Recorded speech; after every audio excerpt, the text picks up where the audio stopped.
Il déconstruit dans ses livres les fondements des systèmes de pouvoir, l'université, la justice ou encore le droit. Son dernier ouvrage ne déroge pas à la règle et il est sans concession. Bonsoir Geoffroy de la Gannerie. Bonjour. Soyez le bienvenu sur TV5 Monde. Ce nouvel ouvrage, il a pour titre La conscience politique. C'est aux éditions Fayard dans la collection à venir. Alors cette fois, vous vous en prenez, si l'on peut dire, aux mythologies qui hantent notre réflexion politique. En fait, ce sont des mots que l'on brandit, ou bien dans les médias, ou bien dans les mouvements de contestation, ou bien à la maison.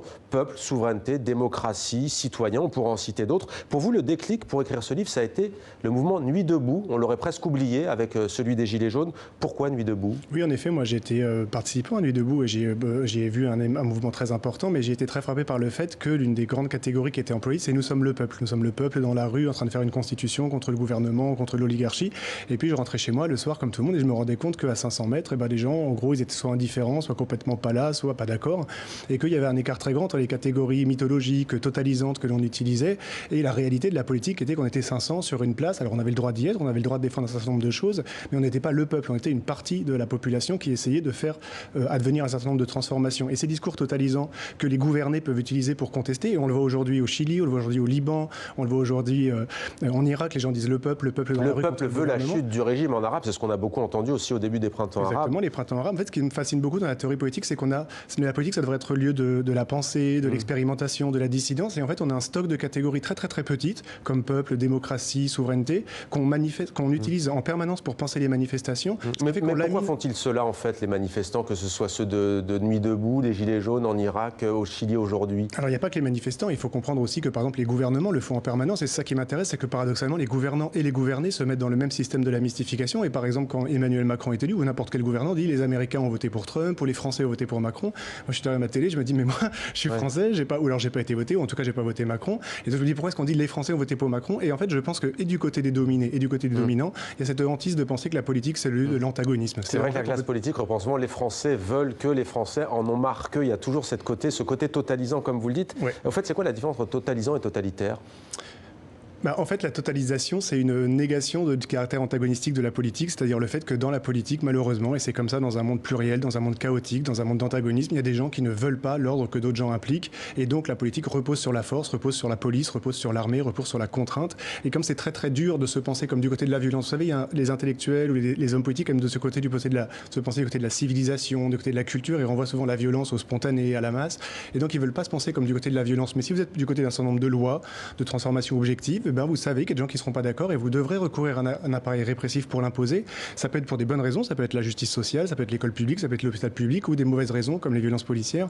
Et donc le fait d'être au clair avec la capacité d'imposer à quelqu'un d'autre une vie qu'il ne veut pas, c'est le problème de la politique que tout le monde veut dénier et que personne ne veut affronter directement. Alors justement, parmi les mots un peu valises, enfin en tout cas qui deviennent presque galvaudés, il y a le mot république que l'on entend à toutes les sauces. Le mot laïcité aussi fait rage en ce moment en France avec la question notamment sur le port du voile. Est-ce que vous pouvez nous éclairer sur la manière dont on parle de cette question de la religion musulmane, en sachant qu'on a parfois le sentiment que c'est un microcosme parisien qui s'affronte sur ces questions, pas forcément la France entière? Oui, moi je pense que ce qui se passe sur ce sujet, c'est une honte. Enfin, je le dis vraiment tel que je le pense. Moi, j'ai honte vraiment de ce qui se passe. Je pense à toutes les personnes, les femmes voilées qui subissent souvent la discrimination à l'embauche, qui subissent souvent le harcèlement policier et qui en plus sont constituées dans l'espace médiatique comme un problème. Qu'est-ce que ça veut dire de vivre sa vie comme étant un problème? On parle de vous comme étant un problème dans une société où vous avez le droit de vivre, tout le monde a le droit de vivre sur un territoire il appartient à tous les gens qui sont tels qu'ils ont envie de vivre.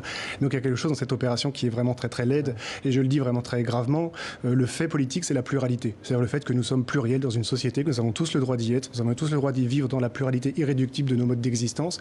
Si des gens veulent utiliser l'État pour éradiquer un certain type de présence publique d'un certain nombre d'individus, ça a un nom, ça s'appelle l'optique génocidaire. C'est-à-dire que le génocide, ça a toujours été vouloir gommer le fait de la pluralité humaine. Et si jamais vous désignez un certain nombre de catégories de personnes comme vous ne voulez plus les voir, vous êtes dans une optique génocidaire. Là, vous-même, en utilisant ce mot, en fait, vous reproduisez ce que vous dénoncez dans ce livre. Pas du tout. Je dis très clairement qu'il y a des ennemis, des gens qui se mobilisent pour utiliser l'État pour réprimer une catégorie de personnes.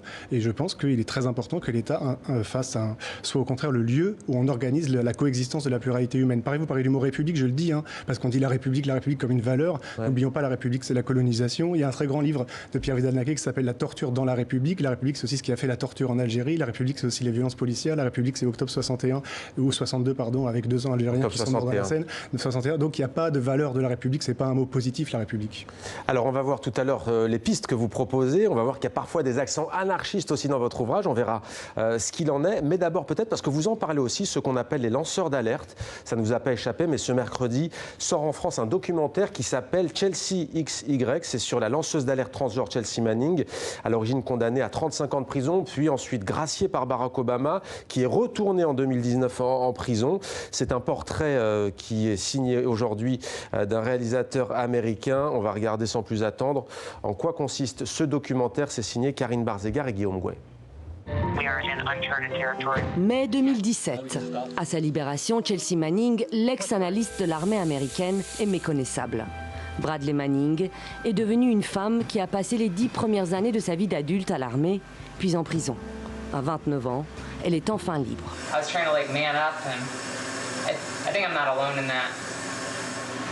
I think there's a pressure to conform, and what better conformity environment than the military? So I enlisted in the army.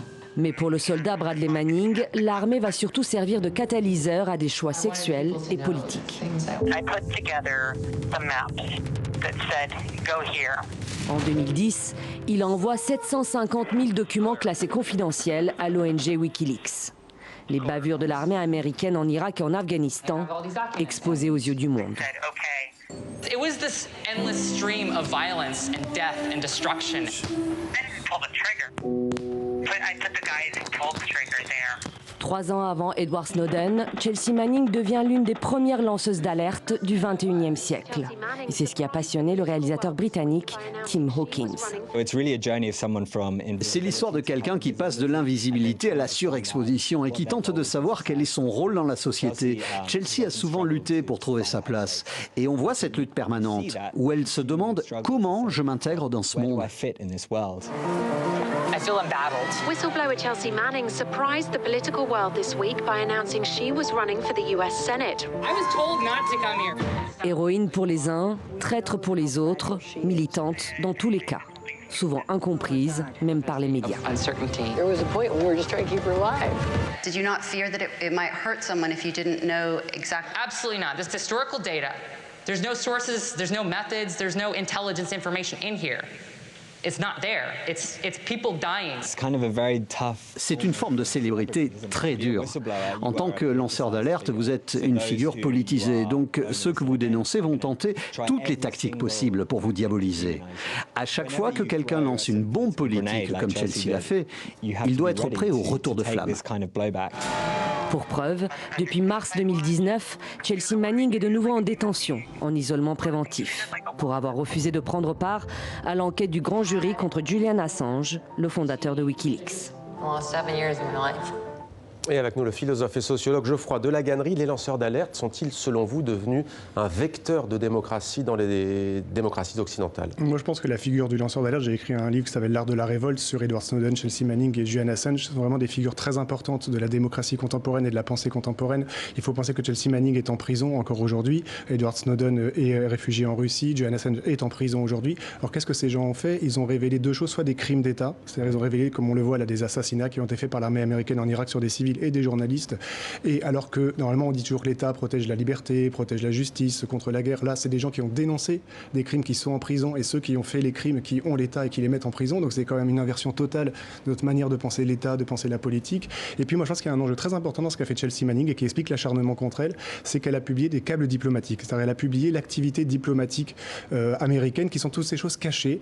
Et c'est fou de penser que dans nos États, dans nos sociétés, une activité immense se déploie tous les jours de manière totalement cachée, totalement opaque, qui décide les relations entre les États, qui sont faites de manigances, de mensonges, de surveillance, d'alliés, etc.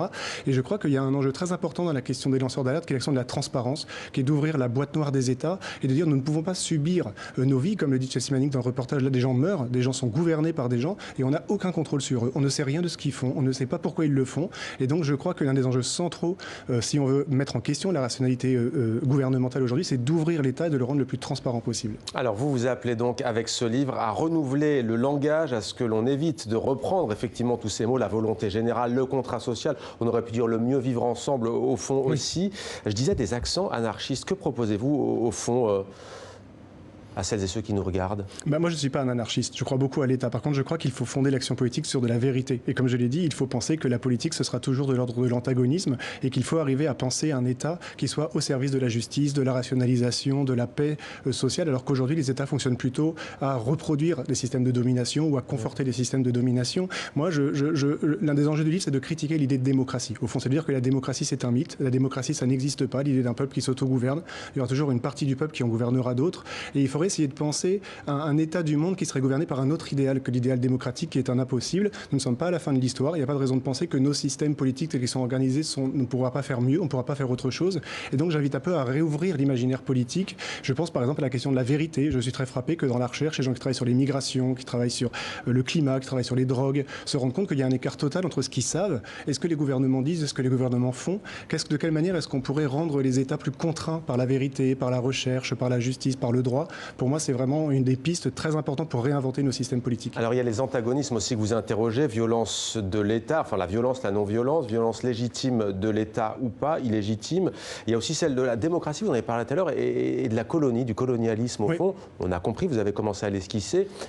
C'est parfois assez frontal en fait, les notions que vous mettez en perspective. Qu'est-ce que vous voulez susciter en tant que philosophe chez les lecteurs? Je veux susciter une forme d'effroi, le fait de réveiller les gens. Moi en fait j'aimerais bien que les gens ils sortent de ce livre un peu dans un état de chaos en se disant mais tout ce qu'on m'a dit est complètement faux. En fait je ne sais plus comment penser ce que je suis, je ne sais plus comment penser ce que je subis, je ne sais plus penser la réalité de ma vie. Et c'est vrai que quand on parle de la démocratie, on l'oppose toujours à la colonie comme un peuple qui se gouverne lui-même, contrairement à un peuple à qui on impose sa volonté. Et moi je dis, mais par exemple, si ma vie, elle est gouvernée par des volontés que je ne veux pas, depuis que je suis né, je vis sous des gouvernements de droite ou de faux socialisme. Alors j'appartiens à la gauche radicale, donc des gens utilisent l'État pour m'imposer leur volonté. Ça passe par un parti politique ou ça passe par une démarche purement individuelle?